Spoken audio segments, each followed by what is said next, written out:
we've all heard about medical experiments done in concentration camps during World War II, and that's all true and horrible, but most folks don't realize it happens here too. Happens here all the time. And it's a depressing topic, but it's important to know about shit like this because it's people's ignorance that enables this kind of behavior. I guess, they say sunlight's the best disinfectant, and, I think that's true, so I'm going to do my part to try to help by doing this video, and hopefully I might share some information that might be edifying to you. And in case you're reluctant to believe it and you want some kind of proof, just go look it up. I'm not going to waste time trying to prove every little thing because it'll make the video too long, which is a problem I've been having lately. And anyway, this video, it's going to sort of act as a post hoc to the last one I did. It's not going to spend as much time, though. It's going to go through pretty quickly. You used to be able to find this sort of shit on the internet all the time. A lot of it. And there's still a lot of it, but they're shutting down the internet, and you can't find it as much anymore. I was surprised. So, don't use Google to search if you want to prove it to yourself. Anyway, let's go. From 1956 until the early 70s. Now, this is as late as the early 70s. I would have been an early teenager. Children at the Willowbrook State School were fed human feces by Dr. Saul Krugman to infect them with hepatitis. The state school was a school for mentally retarded people. Because that's the way it always is. It's always the weak and the helpless who get picked on in these kind of things.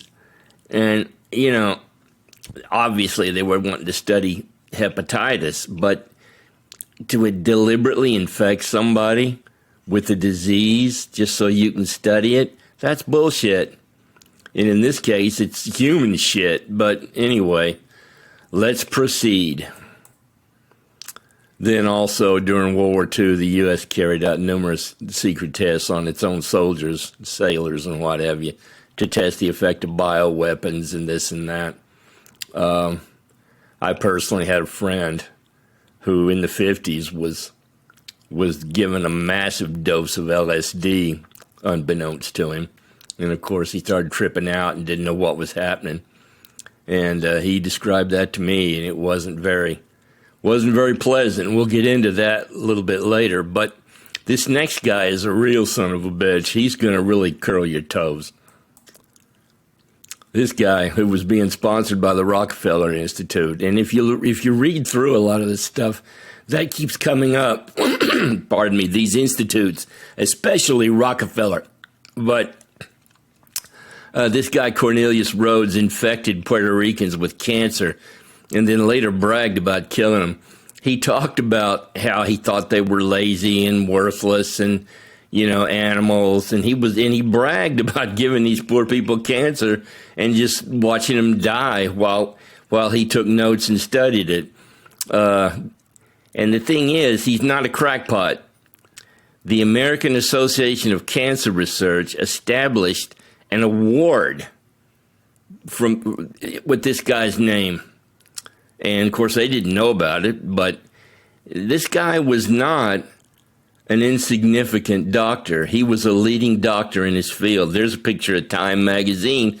Got his picture on it, for crying out loud. Let's continue. Now, this next one is particularly infamous, but I was really surprised to find that so many young people never even heard about it, because it used to be fairly well-known atrocity that people had known had taken place. I used to be a teacher. I was amazed to find that so many young teachers had never heard about it, which really depressed me a little bit. But this is the Tuskegee experiment. Basically, in 1932, they took a bunch of colored guys and they they didn't give them syphilis, but these guys had syphilis and they didn't treat it. And they just continued to allow it to progress as they slowly watched them die over, 30 years, 40 years? My God. Anyway, one of the guys involved in the experiment actually was nominated to be the Surgeon General by President Bill Clinton. He didn't get to be the Surgeon General precisely because of his involvement in this. But, and that guy was black, too. This wasn't just a bunch of nasty white people doing this. There was black doctors involved, too. They also, a lot of these guys, they knew that what was happening, what they were being done to them wasn't helping them, so they go to their own doctors, and those doctors were told by the government not to treat them either. So anyway, let's see what Candace Owens has to say about it. Tuskegee experiment. How many of you guys are familiar with that? It was actually officially called the Tuskegee study of untreated syphilis in the Negro male. And this study began in 1932, and it was conducted by the United States Public Health Service, which is a division, by the way, of the Department of Human Health Services, and also the Centers for Disease Control and Prevention, the CDC. The purpose of the study was to observe the natural history of untreated syphilis, but that is not what the Black Americans that were enrolled in the study were told. Our government decided to enroll 600 impoverished Black sharecroppers from Alabama. 300. Notice how the Center for Disease Control was in on this? The same guys who were telling us all about COVID. Oh, they just want to help you. They just got your best in mind. Okay, here goes. Let's see what else she has to say. And this is, to me, the sickest piece of the entire story. Some of them went to their private doctors. I don't know what's going on, doctor. I'm sick. I don't know what's going on. I'm going blind. I'm going crazy. And our government contacted their private doctors and said, hey, don't treat these guys. We're actually observing them. They're a part of a study that they don't know that they're in, so please don't treat them. So doctors knew that their patients had syphilis, knew that they had to solve for that syphilis. They knew that they could have given them a pill and saved their lives, and they declined to do so because our government told them not to. Nice guys, huh? Okay. Fauci's AIDS experiments. Essentially, the motherfucker took a bunch of orphan kids and experimented on them with AIDS drugs, well, supposed AIDS drugs. And, of course, naturally, it killed many, if not most of them. And I'll just let you hear what Robert Kennedy has to say. There's videos of these children, an old BBC documentary that will make you cry. I promise you cannot look at these without weeping. One of these kids, a 12-year-old, who's trying to protect the 8-year-old, and he has a tube in his stomach, and he's telling them, I tried to fight them, and this is what they do if you fight them. You can't fight them. You need to just take the drugs. And the kids didn't want to take them because the drugs were making them horribly sick. And Celia Farber was this amazing.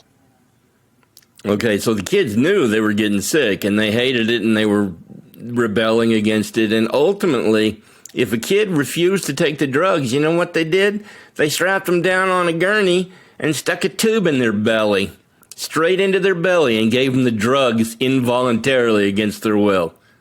Nice guys, huh? Anyway, this next, this woman, Cecilia, I believe was her name, researcher, she dug into this to find out what was going on. She went to this cemetery. Listen to what happened.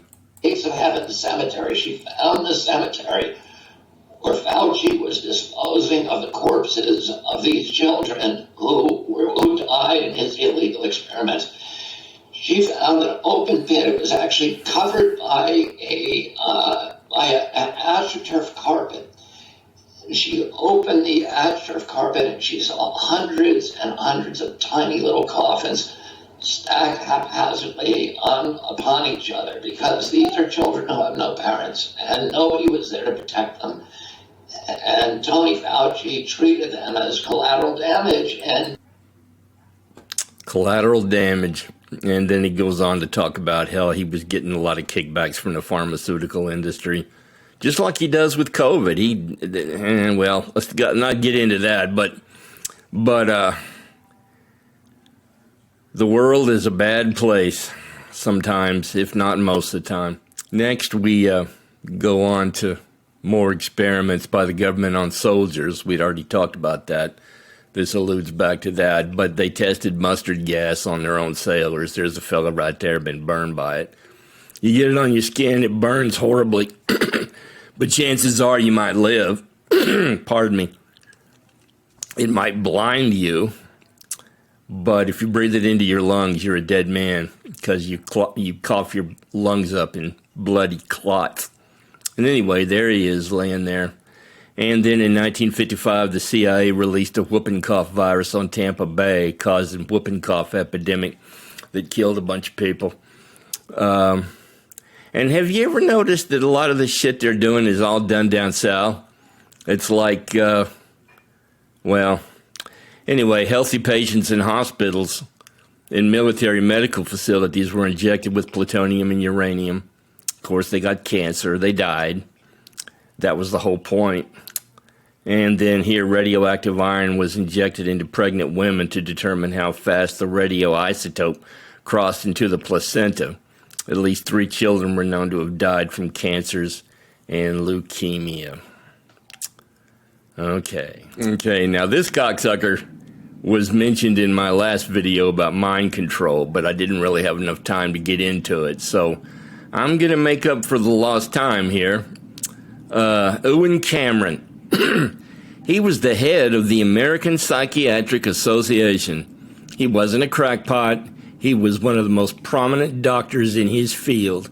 And listen to what he had to do in his mind control experiments. He would first de-pattern the person in question using multiple electroshock therapy sessions a day and massive doses of drugs, including LSD. Many spent this period of time in what he called a sleep room, where they were drugged into medically induced comas. The whole idea was to wipe out their mind, to completely erase their mind and replace it with what they wanted. That's why they called it brainwashing. Anyway, the goal was to reduce the patient to what was called a childlike state, with some people destroyed so completely that they could no longer walk, talk, dress themselves, or tie their shoelaces. And many of these people, they were just people who they just went into a clinic somewhere for just some mundane thing, and the next thing you know, they're caught up in this, and they find themselves essentially just being tortured for the sake of someone trying to learn lessons. Ewen Cameron. Maybe I should have just drawn some horns on the motherfucker's head. And like I say, he wasn't a crackpot. Oh, but wait. There's more. The second part of this technique was called psychic driving, whereby a continuous loop cassette player would generate messages on repeat. So in other words, they wipe your brain out and then they start playing messages into your head over and over and over again, thinking that might make an imprint on your mind and consciousness. Cameron, though, quickly found out that the patients didn't want to listen to the messages. Gee, I wonder why. So he solved the problem by wiring speakers into a football helmet and then locking the helmet on their heads. Can you believe it?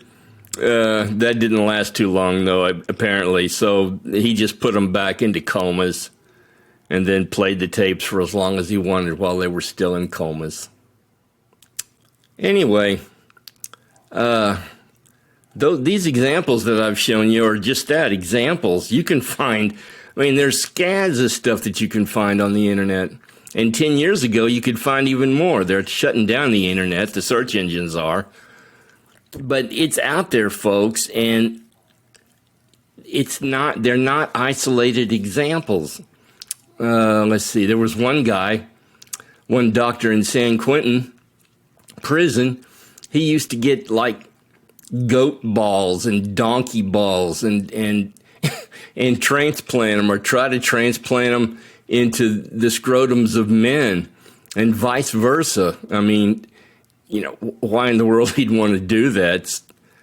I can't see, but I mean, it would be funny, you know, if it weren't so sickeningly true. So anyway, you know, the problem back in World War II wasn't with the German people, and the Japanese did it too, but their prominent doctors did it. It wasn't the Japanese people. It's science. It's atheistic application of science on people, seeing people as animals. That's the problem. And all these instances belie an underlying attitude that just sort of lurks beneath the surface, the facade of the medical profession. Because one way or another, I've never known a doctor who basically didn't have this kind of attitude. You know, I'm sure that there are those who don't. My current physician, I kind of think that she's okay. I hope she's okay. But, you know, would I trust her not to hold back treatment from me if she thought that my life weren't worth preserving? I don't think so. I think she'd let me die if for some reason she thought that my life wasn't worth preserving. Anyhow, if you like the video, subscribe. Thank you for staying with it to the end, and I'll see you next time. Bye. Adios.